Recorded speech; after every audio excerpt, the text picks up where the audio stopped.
गाडगी इकडे बघ. आणि बसायचं आपल्याला हे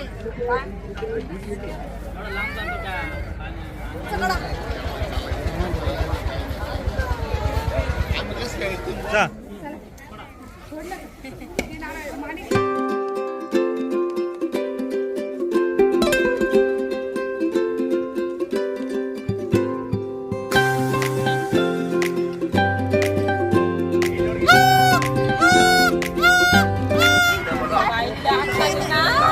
कसं गोंधलं पाहू, कसं गोंधलं.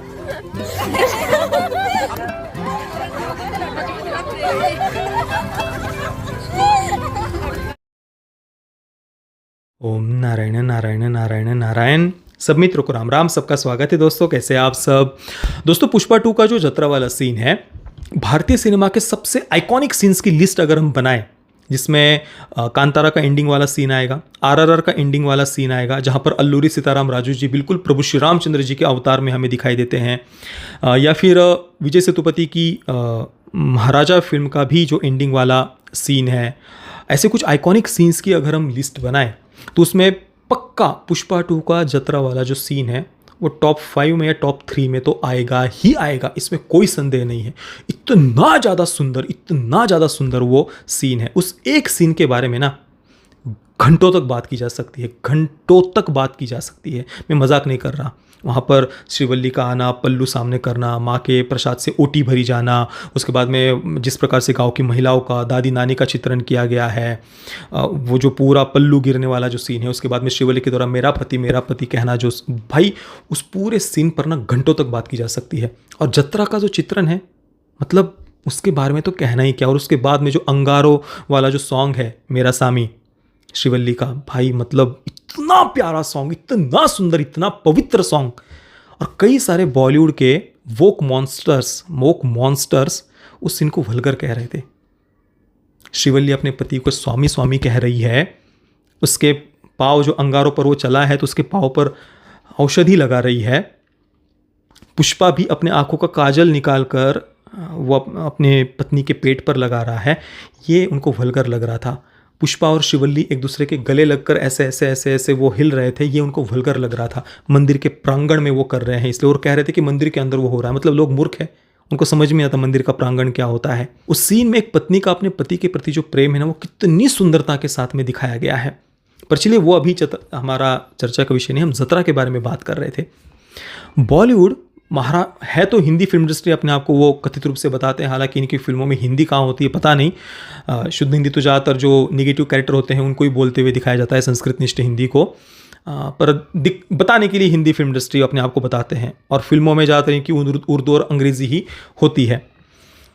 और ये काम करते हैं महाराष्ट्र में. ठीक है, महाराष्ट्र में काम करते हुए भी इनको आज तक जतरा क्या होती है पता नहीं है, या इन्होंने आज तक अपनी किसी भी फिल्म में जतरा का चित्रण किया हो ये मुझे याद नहीं है. जैसा कांतारा में किया गया, जैसा पुष्पा 2 में किया गया. हाँ, रीति रिवाज और परंपराओं को अंधश्रद्धा के रूप में दिखाने वाले बहुत सारे सीन्स मिल जाएंगे. ये तो रॉन्ग नंबर है. गाय को चारा खिलाना इनको रॉन्ग नंबर लगता है. ईश्वर की भक्ति इनको रॉन्ग नंबर लगता है. तो ये कहाँ से जतरा में माँ का प्रसाद ओटी में आते ही शुभ समाचार मिलना, ये बॉलीवुड के वोक दरिंदे दिखा सकते हैं कि आप कल्पना भी कर सकते हो. ये बॉलीवुड के वोक दरिंदे ऐसा दिखाए जो रिलीजियस डॉगमेटिज्म से लड़ने के नाम पर हिंदू बिगटरी को एक्सपोज करने के लिए फिल्में बनाते हैं. वो लोग ऐसे फिल्में बना सकते हैं? जतरा का इतना सुंदरता से, इतनी श्रद्धा भाव से चित्रण कर सकते हैं? महाराष्ट्र में लगभग हर गांव में, मैंने आज तक ऐसा कोई गांव नहीं देखा जहां पर जतरा ना होती हो. लगभग हर गांव में, छोटे से छोटे गांव में, सबसे छोटी से छोटी ग्राम पंचायत जहां पर हो, सबसे छोटे से छोटे गांव में भी जतरा तो होती ही होती है. कहीं पर खंडोबा भगवान खंडोबा की जतरा होती है, कहीं देवी माँ की, कहीं पर पोड़ा के समय जतरा होगी. अलग अलग जगह पर, अलग अलग समय पर, वर्ष भर अलग अलग जगहों पर ऐसी जतरा होती रहती है. और ये जतरा पूरे देश भर में भी और महाराष्ट्र के भी कल्चर का एक बहुत प्रमुख हिस्सा रहा है. आज के समय अगर किसी को शॉपिंग वगैरह करनी हो, खरीदी वगैरह करनी हो, तो मॉल में चले जाते हैं. वहाँ पर कपड़े वगैरह भी मिल जाते हैं, और स्मार्ट बाज़ार वगैरह जो भी है, किराना वगैरह खरीदना हो तो वो भी वहाँ हो जाता है. बच्चों के खेलने के लिए भी एक अलग से जोन होता है, गेम वगैरह वहाँ खेल सकते हैं. कुछ मनोरंजन के लिए पिक्चर वगैरह भी देखना हो तो वो भी होता है. खाने पीने के लिए भी फूड जोन अलग से, सब कुछ मॉल में एक जगह पर मिल जाता है. पहले के समय ऐसा नहीं था। पहले के समय में तो वर्ष में एक बार जत्रा लगती थी गांव में, और उस जत्रा में सब कुछ होता था। वहाँ पर खेलने कूदने की भी बच्चों की चीज़ें होती थी, जो झूला आदि वगैरह होते हैं, बड़े बड़े झूले होते हैं।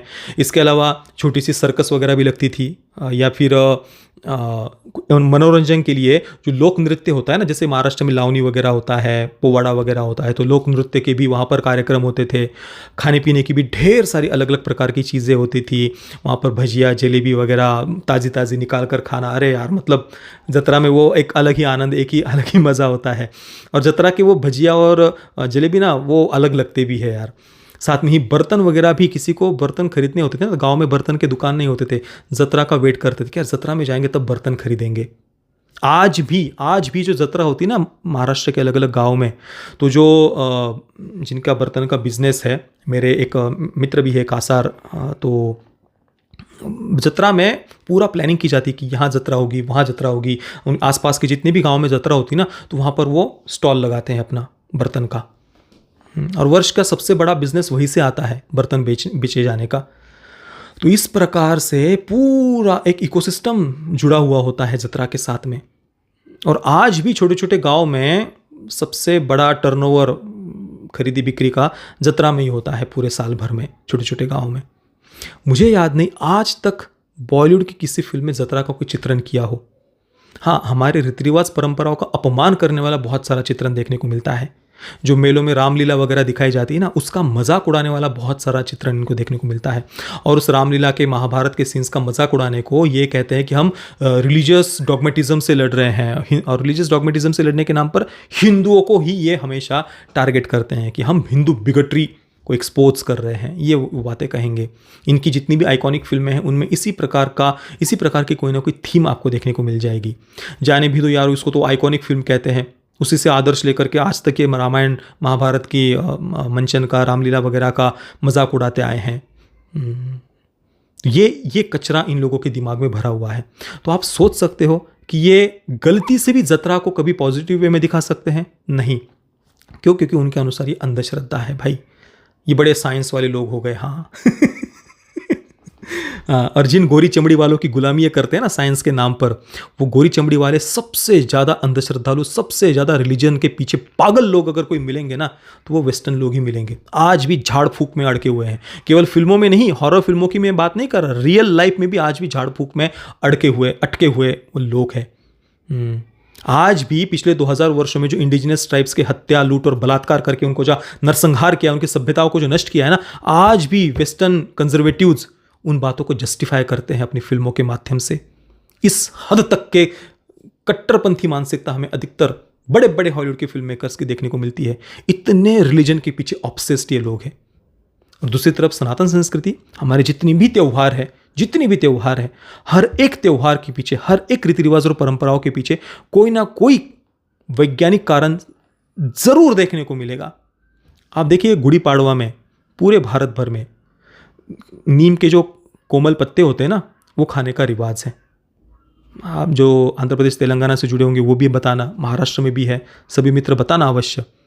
आजकल लोग फॉलो करते नहीं करते वो एक अलग बात है, पर रही है ये परंपरा। वो आप देख लीजिए, वसंत ऋतु का समय होता है, जो कड़वा नीम होता है ना, कड़ू नीम बोलते हैं महाराष्ट्र में, उसको कोमल पत्ते आए हुए होते हैं। और लगभग गुड़ी पाड़वा के आजू बाजू में एक हफ्ते तक कड़ू नीम के पत्ते सुबह खाली पेट खाने के लिए कहा जाता है। उससे वर्ष भर बुखार आदि जो कुछ भी वायरल वगैरह है वो बीमारियां नहीं होती, रोग प्रतिकारक शक्ति बढ़ती है। गुड़ी पाड़वा ही नहीं, आप होली को ले लीजिए। गर्मी शुरू होने से ठीक पहले फूलों के रंग से होली खेलने के लिए कहा गया है शास्त्रों में। तो फूलों के रंग से, आजकल तो केमिकल के रंग वगैरह यूज़ करके खुद का ही नुकसान करते हैं कई लोग, पर फूलों के रंग से होली खेलने की व्यवस्था की गई है ताकि अंदर से पित्त को वो बाहर खींच ले। इसके बाद में आप मकर संक्रांति देख लीजिए, उत्तरायण जिसको कहा जाता है। उस समय तिल और गुड़ के लड्डू घर घर जाकर बांटे जाते हैं। हाँ, तिल गुड़ घ्या गुड़ गुड़ बोला। हम बच्चे थे ना, तो गली में जितने भी घर होते थे, ऐसे छोटी से बर्तन में, कटोरी में तिल गुड़ के लड्डू लेते थे और हर घर में जाकर के लोगों को देते थे। बोलते तिल गुड़ घ्या और मीठा मीठा बोलो, तिल गुड़ लेकर के, तिल और गुड़ लेकर तिल गुड़ घ्या गुड़ गुड़ बोला। फिर नमन कर पाव वगैरह पड़ते थे सब गली में, सबके घर में जा कर के। इसके पीछे भी कुछ ना कुछ परंपरा है, कारण है। नवरात्रि में जो रातों में जागरण किया जाता है, जो उपवास किए जाते हैं, शरद ऋतु का समय होता है। शरद ऋतु को रोगों की माता कहा जाता है, रोगाणाम शारदी माता, इस प्रकार का एक आयुर्वेद में श्लोक भी है। उस समय सबसे ज़्यादा बीमारियां वगैरह आप देख लीजिए, शरद ऋतु के आगे पीछे वायरल, डेंगू वगैरह, कफ निकलना, पित्त बढ़ना, ये सब कुछ शरद ऋतु के समय देखने को मिलेगा। तो उस समय जो नवरात्रि का उपवास है वो बहुत ज़्यादा लाभ देता है, शरीर के रोग खींचकर बाहर निकलते हैं। या आजकल लोग कहते हैं ना कि इंटरमिटेंट फास्टिंग वगैरह, उपवास की महिमा तो हजारों वर्षों से आयुर्वेद के शास्त्रों में बताई गई है। तो नवरात्रि का उपवास भी ठीक उसी शारदीय नवरात्रि के समय वो रखा है। 2 नवरात्रि होती है ना, दोनों नवरात्रि के उपवास का समय बिल्कुल ऐसे समय पर है, एक गर्मी में आती है और एक शारदीय नवरात्रि। दोनों समय उपवास शरीर के लिए बहुत ज़्यादा लाभदायक होता है। उसके बाद में जो शरद पूर्णिमा होती है, कोजागिरी पूर्णिमा, हम खीर खाते हैं बराबर, उसी के पहले श्राद्ध होते हैं। श्राद्धों में भी खीर का भोग लगाने की परंपरा है बराबर, हमारे पूर्वजों के लिए खीर का भोग हम लगाते हैं। तो शरद ऋतु में पित्त बहुत ज़्यादा बढ़ता है, तो पित्त को शांत करती है खीर, चावल की मीठी खीर। तो खीर खाने की व्यवस्था पूरी करके रखिए श्राद्धों में। उसके बाद में कोजागिरी पूर्णिमा पर रात पर, जितने भी त्यौहार है सनातन संस्कृति के, उनके पीछे कोई ना कोई साइंटिफिक रीज़न आपको देखने को मिलेगा। और वेस्टर्न कंट्रीज़ के जो रिलीजन के पीछे इतने पागल है, वो क्या आज भी झाड़ फूक में अटके हुए हैं, झाड़ फूक, एक्सॉर्सिज्म वगैरह, उसी में अटके हुए हैं। नॉन बिलीवर्स को कन्वर्ट करना है, ये तो डेविल वर्शिपर्स है, सेटनिक वर्शिपर्स है, ये इनको साइंटिफिक लगता है। और हमारी सभ्यता, हमारी संस्कृति जो सही मायने में वैज्ञानिक है, जिसके पीछे कुछ ना कुछ हमें हमारे स्वास्थ्य से संबंधित, सामाजिक एकता से, पारिवारिक एकता से संबंधित कुछ ना कुछ कारण देखने को मिलेगा, वो इनको घिनौना लगता है। चलिए, ये बातें तो मेरे गुरुदेव हमेशा सत्संग में बताते थे, तो अभी याद आ गई इसलिए मैंने बताया। पर कहने का तात्पर्य क्या है, इस इंडस्ट्री को जत्रा क्या है वो पता भी नहीं है, और पता भी होगा किसी को तो भी वो उसको अंधश्रद्धा के रूप में ही दिखाएंगे, मजाक ही उड़ाएंगे। इतने श्रद्धा भाव से, भक्ति भाव से वो ये बातें दिखा ही नहीं सकते, ये बॉलीवुड के वोक दरिंदे। मैंने जो बातें बताई उस पर आपके विचार क्या है, मुझे आप नीचे कमेंट में अवश्य बताना। वीडियो को लाइक और शेयर करना बिल्कुल भी मत भूलना। आप सभी मित्रों का बहुत बहुत धन्यवाद। जय श्री राम, वंदे मातरम।